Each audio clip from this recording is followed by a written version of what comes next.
जंगल वाले बाबा नमो नमः, जंगल वाले बाबा नमो नमः, जंगल वाले बाबा नमो नमः, जंगल वाले बाबा नमो नमः, जंगल वाले बाबा नमो नमः।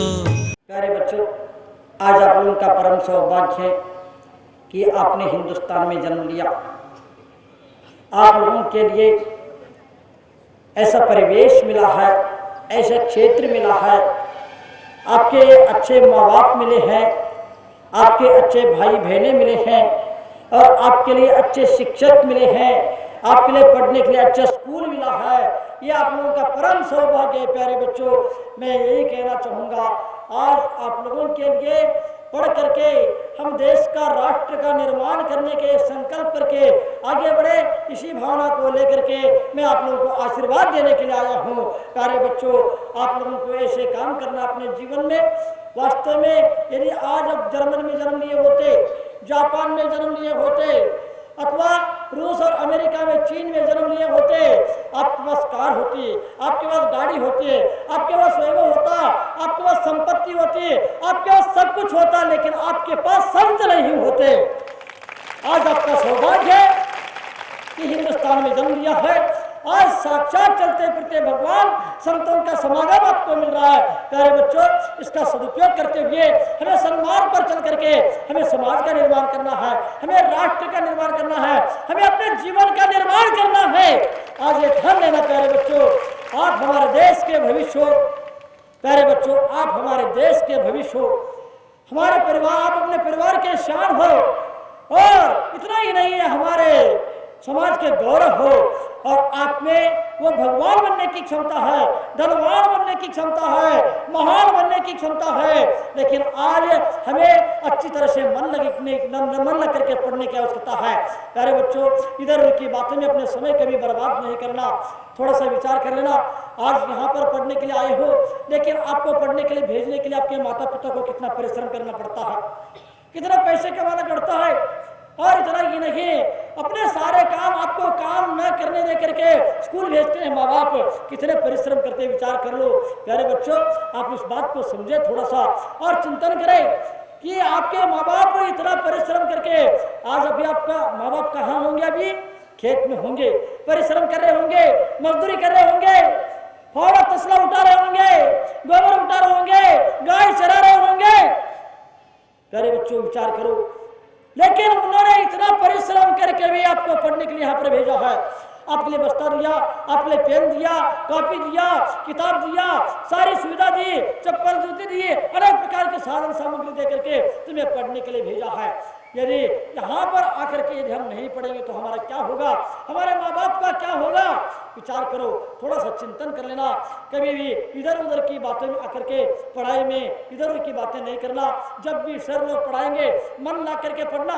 मैं सभी बच्चों से पूछना चाहता हूँ, आपको अधिक से अधिक नंबर लाना है क्या? बोलो, अच्छे नंबर लाना है क्या? 90% के ऊपर नंबर लाना है क्या? ये अभी आपके सामने 90% के ऊपर के नंबर के बच्चों का सम्मान हुआ। प्यारे बच्चों, मैं ये कहना चाहूँगा, मैं आपसे कहना चाहूँगा, आप भी 90% से ऊपर नंबर लाओ। मैं आपका भी सम्मान करूँगा, पुनः आपके लिए आशीर्वाद देने के लिए मैं आऊँगा। प्यारे बच्चों, अपने जीवन में हमें कुछ करके दिखाना है। मैं पूछना चाहूँगा, कौन कौन 90% से नंबर ऊपर लाना चाहते हो? हाथ ऊपर करो, मैं देखना चाहूँगा। दोनों हाथ ऊपर करो, दोनों हाथ ऊपर करो। क्या करना है? मेरा ये कहना है, 90% से नंबर लाना चाहते हो? प्यारे बच्चों, बस इतना करना, जब सर पढ़ाते हैं उस समय इधर उधर नहीं देखना, किसी के बातों में नहीं आना, आपस में बातें नहीं करना। सुन रहे सब लोग? सुन रहे? आपस में बातें नहीं करना, समय मनोरंजन नहीं करना। सर जब पढ़ाते हैं मन लग करके पढ़ना, मन लगा करके पढ़ना। और इतना ही नहीं कि प्यारे बच्चों, नीचे हाथ करो। मैं ये कहना चाहूँगा आप लोगों के लिए, आप लोगों के लिए जो पाठ पढ़ाया है, उस पाठ की पढ़ाई आज पूरी की पूरी तैयारी करके फिर बाद में काम कर लेना। तुम टीवी देखो, तुम मना नहीं करूँगा, तुम्हें खेलो, तुम्हें मना नहीं करूँगा, तुम्हें कूदो, मना नहीं करूँगा, लेकिन इतना ही नहीं, मनोरंजन करो, मित्रता करो। लेकिन आज की पढ़ाई आज पूरी करना, निश्चित रूप से बहुत बड़ा काम हो जाएगा। प्यारे बच्चों, आप समझ नहीं पाएंगे। आज की पढ़ाई कल के लिए नहीं छोड़ना, आज की पढ़ाई कल के लिए नहीं छोड़ना। आज की पढ़ाई कल के लिए छोड़ोगे, कल की पढ़ाई परसों के लिए छोड़ोगे, परसों की पढ़ाई नरसों के लिए छोड़ोगे। इस प्रकार तुम्हारी पढ़ाई की बोझ बढ़ती चली जाती है।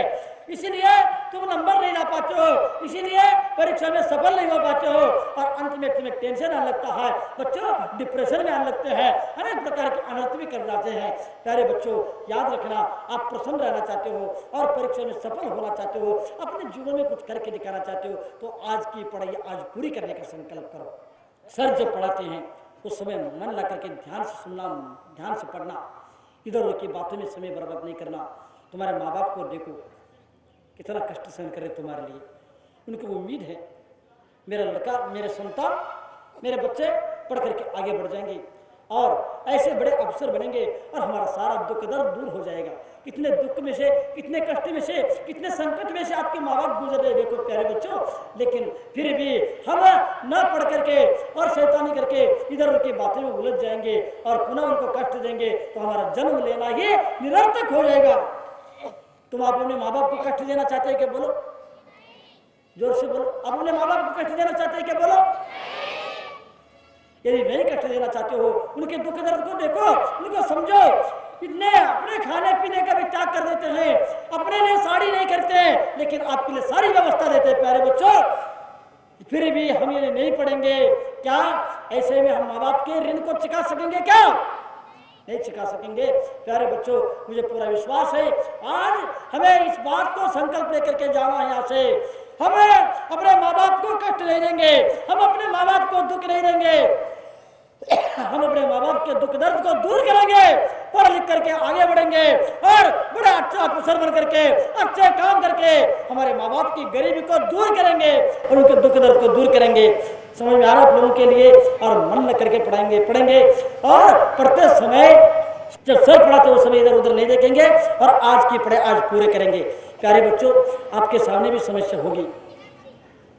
आपके लिए पढ़ने में आने के लिए साइकिल नहीं होगी, पैदल आना पड़ता होगा, प्रतिकूलताएं होंगे, घर में काम होंगे, लेकिन इन काम और प्रतिकूलता के बावजूद भी कभी पढ़ाई बंद नहीं करना, याद रखना।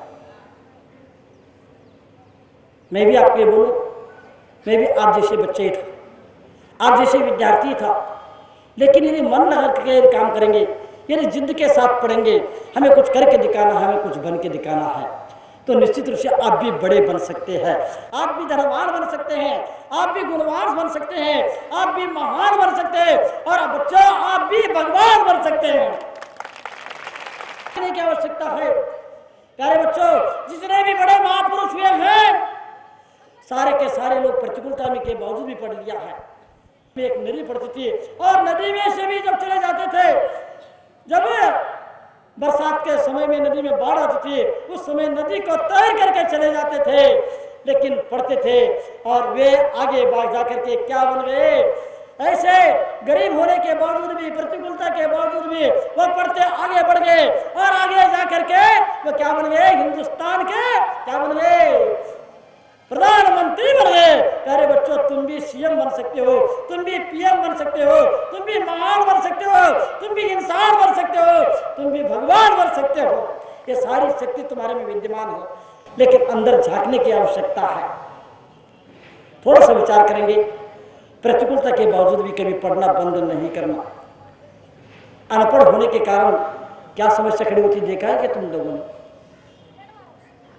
आज जो मजदूरी करना पड़ रहा है लोगों को, किसके कारण? नहीं पढ़ने के कारण। दर दर भटकना पड़ रहा है, किसके कारण? बोलो। नहीं पढ़ने के कारण। इसीलिए प्यारे बच्चों, इस गरीबी से बचना चाहते हो, इस दुख और दरिद्रता से बचना चाहते हो और अपने माँ बाप को दुख और दर्द को दूर करना चाहते हो, समाज के लिए कुछ करना चाहते हो, देश के लिए कुछ करना चाहते हो, सिर्फ मन लग करके पढ़ना बस और कुछ भी नहीं करना। प्यारे बच्चों, मैं ये कहना चाहूँगा आप लोगों के लिए, आप स्वप्न देखते हैं कोई लड़का। प्यारे बच्चों, मैं आज आपके बीच में आकर के बहुत खुश हूँ। मुझे ये नहीं लगता मैं बच्चों के बीच में आया हूँ, मुझे ये नहीं लगता है मैं बच्चों को उपदेश दे रहा हूँ, मेरे को तो लगता है मैं भगवानों के बीच में बैठा हूँ। प्यारे बच्चों, आप सपने देखते हैं, सपना देखो, अच्छे सपना देखो, ऊंचे सपने देखो, छोटे मोटे सपना नहीं देखना। छोटी छोटी बातों में मत उलझ करके नहीं रहना। हम इन प्रतिकूलता के बावजूद भी पढ़ करके सब कुछ कर सकते हैं। और इतना ही नहीं, कोई डॉक्टर बनने की सपना देखता है, कोई कलेक्टर बनने की सपना देखता है, कोई कुछ देखता है, कोई इंजीनियर बनने की सपना देखता है। लेकिन मैं सबसे बच्चों से कहना चाहूँगा, सपना तो देखना चाहिए और निश्चित रूप से शिक्षा से स्वाभिमान बढ़ता है प्यारे बच्चों, और शिक्षा से सम्मान बढ़ता है, और जो शिक्षा ग्रहण कर लेता है वह स्वावलंबी बनता है। शिक्षा से समाज सशक्त हो जाता है, समाज में सशक्तता आती है। इतना ही नहीं, शिक्षा से देश सुदृढ़ होता है, शिक्षा से हमारे देश की गरीबी दूर हो जाती है, हमारे घर की सारी समस्याएं समाप्त हो जाते हैं। इतना ही नहीं, शिक्षा से सोच का निर्माण होता है और शिक्षा से समझने की क्षमता बढ़ती है। बच्चों, शिक्षित होने वाला व्यक्ति सभ्य बनता है, शिष्ट बनता है, सामाजिक बनता चला जाता है और समाज के मुख्य धारा से सब जुड़ते चले जाते हैं। ये सब किससे होता है? सिर्फ शिक्षा से संभव है, ये सब पैसे से संभव नहीं है।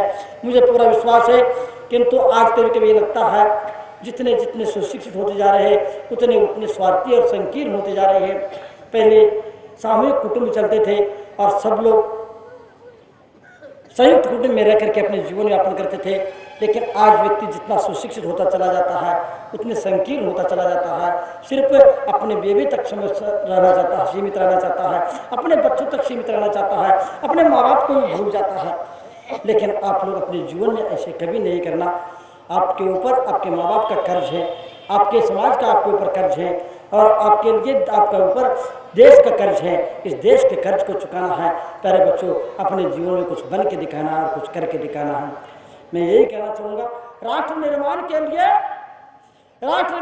कोई डॉक्टर की इंजीनियर की आवश्यकता नहीं है, राष्ट्र निर्माण के लिए कोई किसी खिलाड़ी की आवश्यकता नहीं है, राष्ट्र निर्माण के लिए कोई राष्ट्रपति की आवश्यकता नहीं है, राष्ट्र निर्माण के लिए कोई नेता की आवश्यकता नहीं है। प्यारे बच्चों, राष्ट्र निर्माण के लिए कोई उद्योगपतियों की आवश्यकता नहीं है, ना राष्ट्र निर्माण के लिए सच्चे शिक्षकों की आवश्यकता है। एक शिक्षक राष्ट्र का निर्माण कर सकता है। प्यारे बच्चों, आप युवाओं का शिक्षकों का सम्मान करें और उनसे शिक्षा को ग्रहण करके मैं शिक्षकों से भी कहना चाहूँगा, आप लोगों का सौभाग्य है, आप अपने जीवन में अच्छे काम करने का संकल्प करें और ये बच्चों का मन कोमल होता है, उनकी मानसिकता को समझे, उनकी समस्या को समझे और उनको उसी दिशा में, सही दिशा में संचालन दे और दिशा निर्देश दे, मार्गदर्शन दे, संबल दे और उनको हिम्मत नहीं हारने की शिक्षा दे और अनेक प्रकार की शिक्षा दे करके उन सारे बच्चों को सुदृढ़ बनाए। निश्चित रूप से आपका शिक्षक होना सार्थक हो जाएगा। मैं शिक्षकों से कहना चाहूँगा, आपका कितना सौभाग्य है, आप डॉक्टर नहीं बने, आप इंजीनियर नहीं बने, आप कलेक्टर नहीं बने। यदि आप कलेक्टर बने होते तो सिर्फ एक जिले आपके हाथ में होता, एक जिले का निर्माण कर सकते थे। यदि आप इंजीनियर बने होते तो सिर्फ एक पुल का निर्माण कर सकते, मकान का निर्माण कर सकते थे। लेकिन आप इन सारे हजारों लोगों का, हजारों लाखों बच्चों का जीवन का निर्माण आप नहीं कर सकते थे। हमारा ये देश ऐसे सत्य, अहिंसा, त्याग में संस्कृति को लेकर के देश चल रहा है। मैं इन सभी से कहना चाहूँगा, मैं बच्चों से देश समाज की समस्या का समाधान कर सकते हो। बच्चों से भी कहना चाहूँगा, तुम सुशिक्षित होकर के, सुसंस्कारित होकर के, सच्चारित्रवान होकर के तुम अपने देश की समस्या का समाधान कर सकते हो, समाज की समस्या का समाधान कर सकते हो और इतना ही नहीं, अपने घर परिवार की समस्या का समाधान का निर्माण करना इन शिक्षकों के हाथ में है। मैं सबसे कहना चाहूँगा, आज हमारे देश में अनेक महान लोग हुए हैं, लेकिन सबने प्रतिकूलता के बावजूद सन्मार्ग से कभी विचलित नहीं हुए, उन्हें कभी सुख और साधन को नहीं देखा है। आज साक्षरता का अभियान चलाया जाता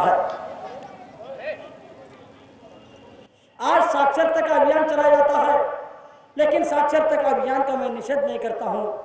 साक्षरता का अभियान चलाना बहुत आवश्यक है, लेकिन सिर्फ शिक्षा ग्रहण करने मात्र से हमारे सारे समस्या का समाधान हो जाए, ये संभव नहीं है। साक्षरता की शिक्षा के साथ अनुशासन की शिक्षा की आवश्यकता है और आत्मविश्वास जगाने की शिक्षा की आवश्यकता है। स्वावलंबन जीवन जीने की शिक्षा देने की आवश्यकता है। और शिक्षा से कोई सुखी नहीं हो सकता है। संसार के प्रत्येक व्यक्ति सुखी होना चाहता है, लेकिन मैं ये कहना चाहूंगा शिक्षा ग्रहण करने मात्र से भी कोई सुखी हो जाए, शांति को प्राप्त कर ले, यह भी संभव नहीं है।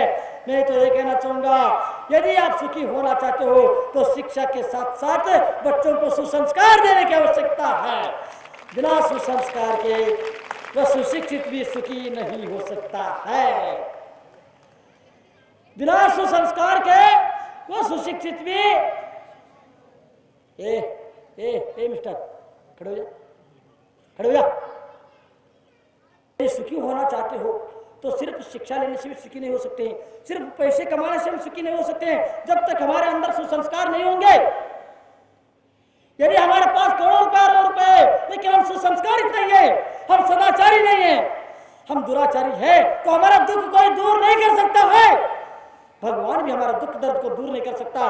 प्यारे बच्चों, आज की शिक्षा से सिर्फ आज की शिक्षा तो संसाधन की शिक्षा हो रही है और सुख प्राप्त करने के लिए पैसे कैसे कमाए जाए, साधन को कैसे इकट्ठा किया जाए, सिर्फ साधन से सुख नहीं मिल सकता है, सिर्फ पैसे से संपत्ति से सुख नहीं मिल सकती है। हमें सुख पाने के लिए शिक्षा के साथ साथ संस्कार को भी देखना होगा, सदाचार के मार्ग पर चलना होगा, तभी हम सुखी हो सकेंगे।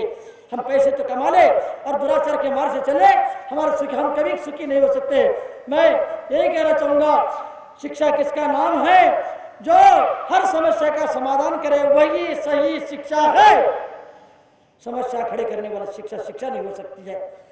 मैं सभी शिक्षकों से बार बार कहना चाहूंगा, आज के बच्चों को अनुशासन सिखाए और उनको उठना बैठना बोलना खाना पीना और उनके अंदर ऐसे जज्बा भर दे। उनके अभिभावक उनके पास अभाव के कारण, गरीबी के कारण अथवा सोच नहीं होने के कारण उनको दिशा नहीं दे पाते हैं, दृष्टि नहीं दे पाते हैं और बच्चे भी बिगड़ते चले जाते हैं। लेकिन आपका परम सौभाग्य है, आपके पास बच्चे आ जाते हैं और आपके पास तो इतने बच्चे आ जाते हैं कि माँ बाप तो सिर्फ एक दो बच्चे के पिता होते हैं, लेकिन शिक्षकों तुम याद रखना हजारों लाखों बच्चों का पिता के समान होते हैं। आपको कितना सौभाग्य है, इतने सारे बच्चों का जीवन निर्माण की जिम्मेदारी आपके ऊपर है। मैं बच्चों से भी कहना चाहूँगा और आप सबसे कहना चाहूँगा, इन लोगों के लिए अच्छी शिक्षा दे, अच्छे सम्मान पर चलने का मार्गदर्शन दे। मैं यही कहना चाहूँगा, वास्तव में सदाचार के बिना ये शिक्षा किसी काम की नहीं, सुसंस्कार के बिना ये शिक्षा किसी काम की नहीं है। जंगल वाले बाबा नमो नमः, जंगल वाले बाबा नमो नमः, जंगल वाले बाबा नमो नमः, जंगल वाले बाबा नमो नमः, जंगल वाले बाबा